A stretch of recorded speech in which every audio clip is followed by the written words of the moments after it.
ഗർഭചിത്രത്തിന് വിധേയരാകാൻ സ്ത്രീകളെ അനുവദിച്ച UAE. ബലാത്സംഗത്തിന് ഇരകളാകുന്നവർക്കാണ് ഗർഭചിത്രത്തിന് വിധേയരാകാൻ അനുമതി.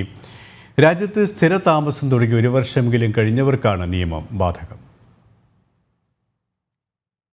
ബലാത്കാരമായ ഇഷ്ടമില്ലാതെയോ കുടുംബാംഗങ്ങളിൽ നിന്നുള്ള പീഡനം എന്നിവയിലൂടെയോ ഒരു സ്ത്രീ ഗർഭം ധരിച്ചാൽ ഗർഭചിത്രത്തിന് അനുമതി നൽകുന്നതാണ് UAEയിലെ പുതിയ നിയമ ഭേദഗതി.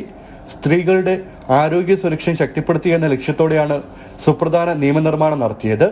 ഗർഭചിത്രം നടക്കുമ്പോൾ ഭ്രൂണത്തിന് 120 ദിവസത്തിൽ താഴെ വളർച്ച മാത്രമേ പാടുള്ളൂവെന്ന് നിയമം അനുശാസിക്കുന്നു.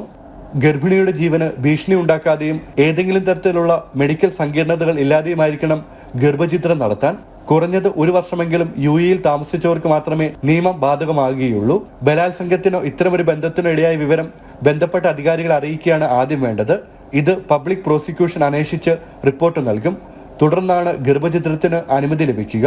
അമ്മയുടെ ആരോഗ്യത്തിനോ ഗർഭസ്ഥ ശിശുവിന്റെ ആരോഗ്യത്തിനോ ഭീഷണിയാകുമെങ്കിൽ ഗർഭചിത്രം നടത്താൻ UAEയിലെ നിയമം നിലവിൽ അനുമതി നൽകുന്നുണ്ട്. ഭർത്താവിന്റെ സമ്മതമില്ലാതെ അടിയന്തര ഗർഭചിത്രം നടത്താൻ കഴിയുന്ന വിധത്തിൽ കഴിഞ്ഞ വർഷാവസാനം നിയമത്തിൽ ഭേദഗതി വരുത്തിയിരുന്നു. UAEയുടെ ഔദ്യോഗിക ഗസറ്റിൽ പ്രഖ്യാപിക്കുന്ന മുറയ്ക്ക് മന്ത്രിസഭാ തീരുമാനം പ്രാബല്യത്തിൽ വരും. ജനം, ദുബായ്.